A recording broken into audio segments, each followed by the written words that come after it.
सभी को हाथ जोड़ के मेरा नमस्कार। मैं यतिन सैनी आज आपको बताऊंगा how corona virus kills. Corona virus कैसे किसी एक हेल्थी इंसान की जान ले सकता है, बिल्कुल ही सरल और सीधे शब्दों में, ज़्यादा साइंटिफिक लैंग्वेज का इस्तेमाल ना करते हुए।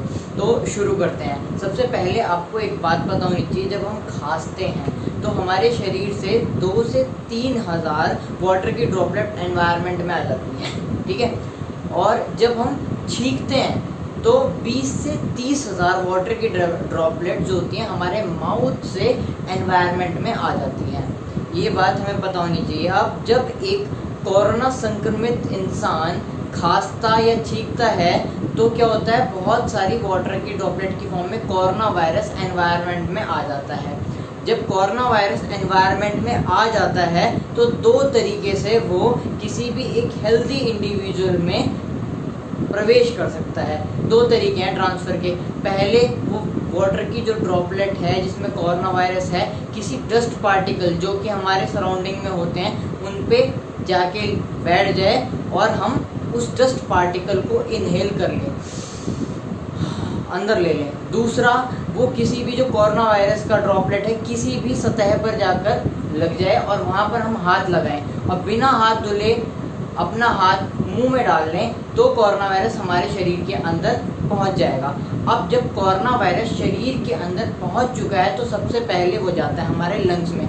आगे की बात शुरू करने से पहले आपको लंग्स के बारे में कुछ बातें पता होनी चाहिए।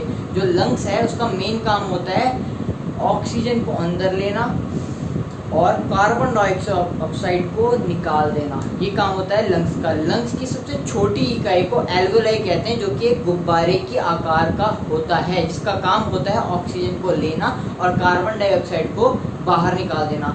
अब मैंने अब तक बताया था कोरोना वायरस एनवायरनमेंट में एक संक्रमित इंसान से 2 तरीके से, या तो डस्ट की फॉर्म में या फिर हमने किसी सतह पर हाथ लगाया जहाँ पर कोरोना पहले से मौजूद था, उसको अपने मुंह में डाला और कोरोना हमारे अंदर आ चुका है और वो लंग्स में जा चुका है अटैक करने के लिए। तो सबसे पहले क्या करेगा, जो सेल है, जो लंग्स की सेल होती हैं उनमें जाके धावा बोल देगा और अंदर घुस जाएगा। अंदर घुसने के बाद सबसे पहले वो हमारे सेल को कहेगा तुम सारा काम छोड़ो और मेरे को रेप्लिकेट करना स्टार्ट करो। हमारा जो कोरोना वायरस है ना, इसके पास होता है RNA, जिससे बार बार रेप्लिकेशन होके वो अपनी बहुत सारी कॉपीज़ हमारी सेल के अंदर बना देता है। अब जैसे बहुत सारी कॉपीज़ बनती गई, एक टाइम ऐसा आएगा हमारा जो लंग्स है, बहुत सारे गए जो उसके सेल्स होते हैं वहाँ पे कोरोना वायरस अपना रेप्लिकेशन करके वर्चस्व बना लेगा। अब क्या होगा, जब हम सांस लेंगे और कोरोना वायरस ने तो इतना सारा एप्लीकेशन कर दिया तो उससे क्या होगा, पस फॉर्मेशन होगी। जो हमारा लंग्स है उसमें क्या होगा, पस का फॉर्मेशन हो जाएगा। और जब पस बन जाएगी तो जब सांस लेंगे तो पस फॉर्मेशन की वजह से, लंग्स में पस फॉर्मेशन की वजह से सांस लेने में प्रॉब्लम होगी। अब जब सांस लेने में प्रॉब्लम होगी तो उस वजह से इंसान की मृत्यु हो सकती है। तो मैंने सीधे और सच्चे शब्दों में आपको बताया how corona virus kills.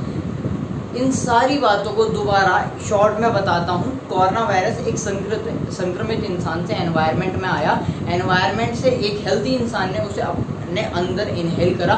Inhale करने के बाद कोरोना वायरस लंग्स पे अटैक करता है। लंग्स पे अटैक करने के बाद वो बार बार लंग्स को कहता है, लंग्स के सेल को कहता है तुम मेरे जैसे बहुत सारे कोरोना के सेल्स और बनाओ। इससे क्या होगा, लंग्स के जो सेल है वो डिस्ट्रॉय होने लग जाएंगे और डिस्ट्रॉय होते होते हमारे लंग्स में पस का फॉर्मेशन हो जाएगा। जब हमारे लंग्स में पस का फॉर्मेशन हो जाएगा तो हमें सांस लेने में दिक्कत होगी।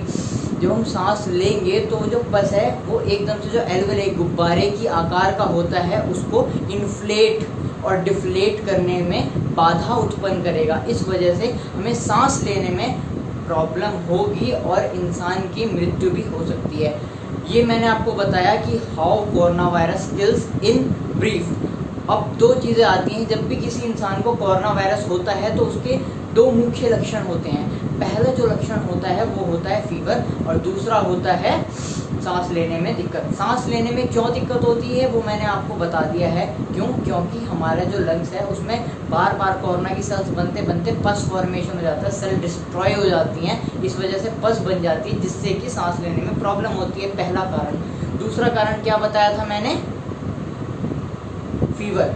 अब जब कोरोना वायरस हमारे लंग्स की ऐसी तैसी मार रहा होगा, उस टाइम पे हमारे शरीर का जो इम्यून सिस्टम होता है, WBC, white blood cell, leukocytes भी जिन्हें हम कहते हैं, वो क्या करते हैं, लड़ने के लिए आ जाते हैं। ये होते हैं हमारे शरीर के योद्धा, हमारी बॉडी की इम्यूनिटी। जब ये लड़ने के लिए आते हैं, किससे, कोरोना वायरस से युद्ध कर रहे होते हैं, तो उस टाइम पे जब युद्ध होता है तो उस टाइम पे तो माहौल अपने आप ही गर्म हो जाता है, तो हमारी बॉडी हीट हो जाती है, गर्म हो जाती है, PMR बढ़ जाता है, हमारी बॉडी दर्शाती है, इसलिए फीवर होता है। फीवर के बारे में आपको एक चीज़ मैं बता दूं जो कि बहुत इंपॉर्टेंट है, fever is not a disease, it is a symptom. Fever होता है सिम्टम, ये बताता है कि आपके शरीर में फॉरेन पार्टिकल, जो कि हमारे शरीर का हिस्सा नहीं है, फॉरेन पार्टिकल प्रवेश कर चुका है, जो कि आपके शरीर को नुकसान पहुंचा सकता है।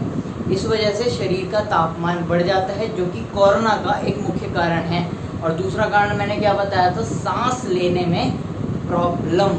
तो बहुत ही कम शब्दों में मैंने आपको बता दिया है कि कोरोना वायरस कैसे किसी एक हेल्दी इंसान की मृत्यु का कारण बन सकता है। Thank you so much. अगर वीडियो पसंद आई तो लाइक, शेयर एंड सब्सक्राइब।